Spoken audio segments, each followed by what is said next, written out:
Hello and welcome you Aries people, welcome to this general monthly horoscope for Aries for the month of May 2013. First of all, and then I'm going to talk about you, first of all, a lot of clients are asking the pronunciation of my name. It is Veerle. So not Veerle, like the Americans or the Australians or people from the UK are saying not Veerle like the French ones, it's Veerle. I know it's difficult to pronounce, but it's a typical Flemish name, it's very common in here. Now, back to you, back to Aries. And it's a nice month, it's a fresh month. And I think Aries people do like freshness in their lives and do want to go on. And this is a month with two lunar eclipses. With two eclipses, a lunar and a solar eclipse. It's a month also of the Pluto Uranus square I'm going to talk about, and it's a month of Caput Algol. I'll talk about that in a minute as well. But first of all, the 10th of May. The 10th of May is the solar eclipse in Taurus. So the first 10 days will be building up towards that solar eclipse. It's the sun and the moon conjuncting at 19 degrees of Taurus in your second house. And there also will be Mars and Mercury conjuncting it. This is important because your ruler is involved. It is Mars.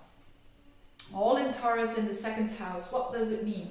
I think it's very important for Aries people. So if you've got a sun in Aries, a moon in Aries, even a Venus or a Mars or an ascendant, it means that you are here in this life to stand up for yourself. That's one thing. The second house is about your self-confidence. And so this is highlighted with this element in Taurus. And although Taurus is a very slow down sign, which is the opposite of Aries, it will prompt you into being active and being more thinking about how you can grow your self-confidence in a very grounded Taurus way. That will be the focus of those for the first days, and it's a very Aries theme because it's about you. It's about how you show yourself to other people, and it's about your confidence that comes from that is really, really real and that is really, really grounded. Now, so that is good. There's some new start. On another level, it could be financial situation. There's a new start. There's something new happening there that hopefully will help you to get more confident and to do the things that you want to do. It's also about your talents.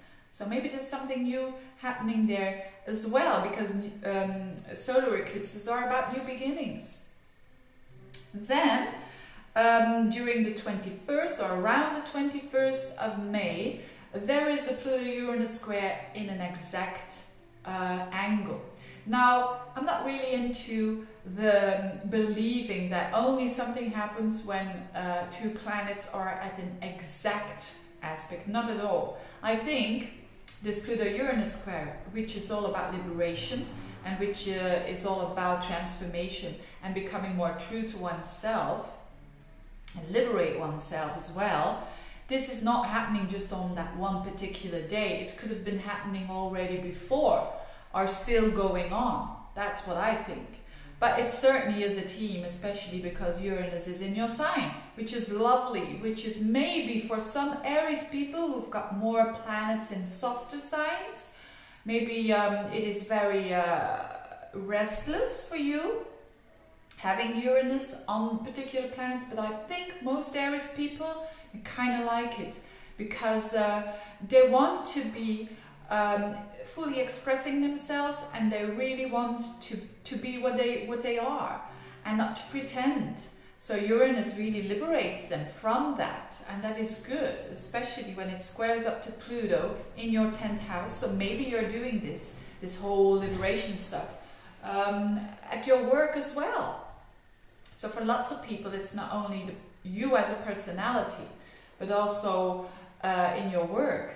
So it's a good time to change jobs, if you can, of course. And it's a good time to change yourself. and to not follow the mainstream, because that's Uranus in Aries. You know, it's really seeing what is out there, and it's really exploring on an adventurous way what is happening in your world, in your specific subjective world.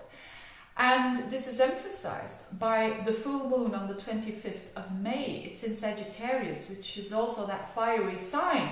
And it's if you see Aries as the very raw fire energy, Sagittarius is that spreading out of that energy. And it's very much about the truth. And this is very interesting because it's your 9th house. So the 9th house is a very important house. It's about your belief system. What you are believing in is really your world. And so around the 25th of May, there is this full moon in that 9th house. So for some, they will travel, or they will meet up with foreign people, or connect, or they will do something cultural. But for other people, it's basically their belief system. That something highlights and something comes to the spotlight, and something becomes very clear when it considers your belief system, notwithstanding the fact that it squares up to Neptune. But and that is in your 12th house. It's working on an unconscious level. So that's a bit misty, but I don't think that's going to be that hard for you Aries people. I think when there is something coming up, considering your belief system, just take it, grab it, and go from there. Because when you have a good belief system, all the other houses benefit from it. It's a very important house, the 9th house. It's the connection with the divine. It's the connection with the higher consciousness, or with God, if you like. Now, the one thing that is a bit tricky for all of us is the Caput Algol energy. And what is that? Well, Algol, I think the word alcohol comes from Algol. And Caput Algol is a fixed star that is, its theme is losing one's head.